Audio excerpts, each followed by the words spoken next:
Dê uma chance a você mesmo.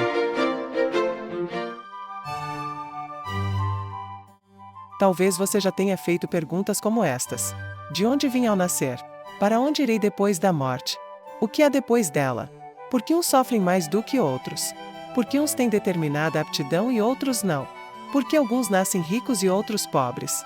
Alguns cegos, aleijados, débeis mentais, enquanto outros nascem inteligentes e saudáveis? Por que Deus permite tamanha desigualdade entre seus filhos? Por que uns, que são maus, sofrem menos que outros, que são bons?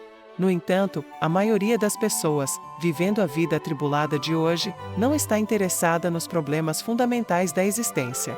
Antes se preocupam com seus negócios, com seus prazeres, com seus problemas particulares. Acham que questões como a existência de Deus e a imortalidade da alma são da competência de sacerdotes, de ministros religiosos, de filósofos e teólogos. Quando tudo vai bem em suas vidas, elas nem se lembram de Deus, e quando se lembram, é apenas para fazer uma oração, ir a um templo, como se tais atitudes fossem simples obrigações das quais todas têm que se desincumbir de uma maneira ou de outra. A religião para elas é mera formalidade social, alguma coisa que as pessoas devem ter, e nada mais, no máximo será um desencargo de consciência, para estar bem com Deus. Tanto assim, que muitos nem sequer alimentam firme convicção naquilo que professam, carregando sérias dúvidas a respeito de Deus e da continuidade da vida após a morte. Quando, porém, tais pessoas são surpreendidas por um grande problema, a perda de um ente querido, uma doença incurável, uma queda financeira desastrosa, fatos que podem acontecer na vida de qualquer pessoa, não encontram em si mesmas a fé necessária, nem a compreensão para enfrentar o problema com coragem e resignação, caindo, invariavelmente, no desespero. Onde se encontra a solução?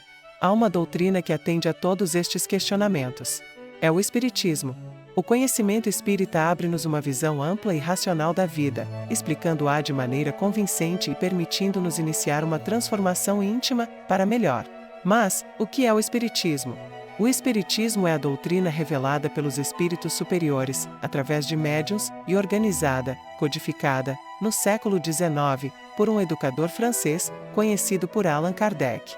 O Espiritismo é, ao mesmo tempo, filosofia, ciência e religião.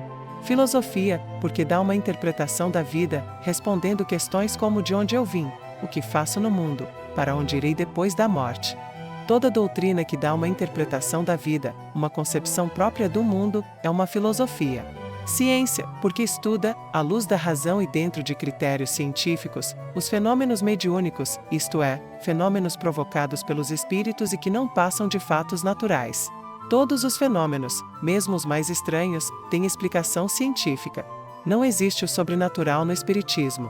Religião, porque tem por objetivo a transformação moral do homem, revivendo os ensinamentos de Jesus Cristo, na sua verdadeira expressão de simplicidade, pureza e amor. Uma religião simples sem sacerdotes, cerimoniais e nem sacramentos de espécie alguma.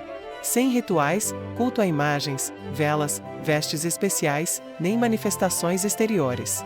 E quais são os fundamentos básicos do Espiritismo? A existência de Deus, que é o Criador, causa primária de todas as coisas. A suprema inteligência. É eterno, imutável, imaterial, onipotente, soberanamente justo e bom. A imortalidade da alma ou espírito. O espírito é o princípio inteligente do universo, criado por Deus, para evoluir e realizar-se individualmente pelos seus próprios esforços. Como espíritos já existíamos antes do nascimento e continuaremos a existir depois da morte do corpo. A reencarnação. Criado simples e sem nenhum conhecimento, o espírito é quem decide e cria o seu próprio destino. Para isso, ele é dotado de livre-arbítrio, ou seja, capacidade de escolher entre o bem e o mal. Tem a possibilidade de se desenvolver, evoluir, aperfeiçoar-se, de tornar-se cada vez melhor, mais perfeito, como um aluno na escola, passando de uma série para outra, através dos diversos cursos. Essa evolução requer aprendizado, e o espírito só pode alcançá-la encarnando no mundo e reencarnando, quantas vezes necessárias, para adquirir mais conhecimento, através das múltiplas experiências de vida.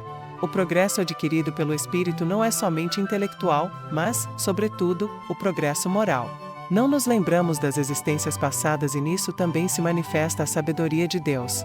Se lembrássemos do mal que fizemos ou dos sofrimentos que passamos, dos inimigos que nos prejudicaram ou daqueles a quem prejudicamos, não teríamos condições de viver entre eles atualmente. Pois, muitas vezes, os inimigos do passado hoje são nossos filhos, nossos irmãos, nossos pais, nossos amigos que, presentemente, se encontram junto de nós para a reconciliação. A reencarnação, desta forma, é a oportunidade de reparação, assim como é, também, oportunidade de devotarmos nossos esforços pelo bem dos outros, apressando nossa evolução espiritual. Pelo mecanismo da reencarnação vemos que Deus não castiga. Somos nós os causadores dos próprios sofrimentos, pela lei de ação e reação. A comunicabilidade dos espíritos. Os espíritos são seres humanos desencarnados e continuam sendo como eram quando encarnados, bons ou maus, sérios ou brincalhões, trabalhadores ou preguiçosos, cultos ou medíocres, verdadeiros ou mentirosos. Eles estão por toda parte. Não estão ociosos. Pelo contrário, eles têm as suas ocupações. Através dos denominados médiuns, o espírito pode se comunicar conosco, se puder e se quiser. A pluralidade dos mundos habitados. Os diferentes mundos, disseminados pelo espaço infinito, constituem as inúmeras moradas aos espíritos que neles encarnam.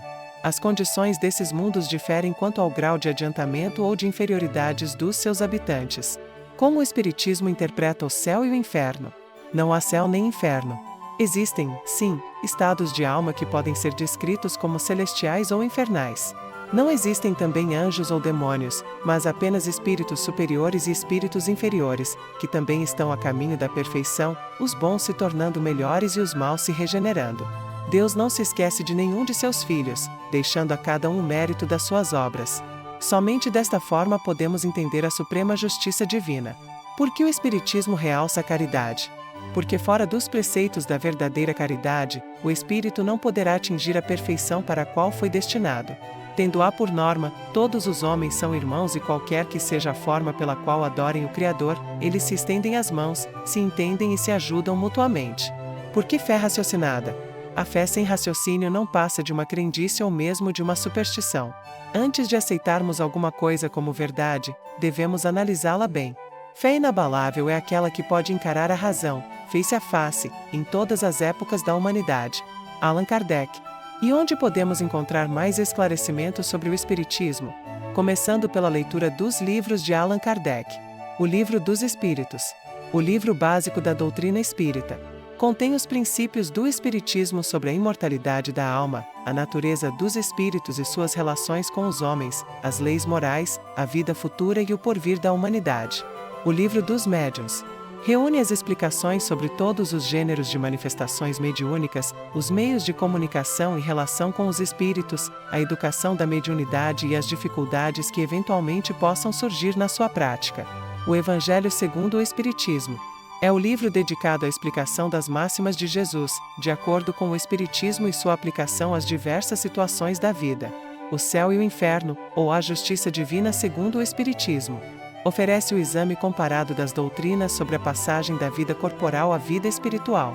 Coloca ao alcance de todos o conhecimento do mecanismo pelo qual se processa a justiça divina.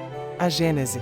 Destacam-se os temas: existência de Deus, origem do bem e do mal, explicações sobre as leis naturais, a criação e a vida no universo, a formação da Terra, a formação primária dos seres vivos, o homem corpóreo e a união do princípio espiritual à matéria.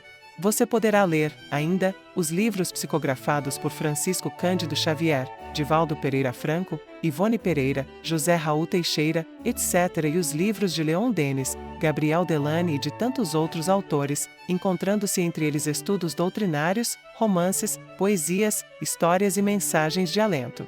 Depois desta simples leitura, você poderá ter dúvidas e perguntas a fazer. Se tiver, é bom sinal. Sinal que você está procurando explicações racionais para a vida.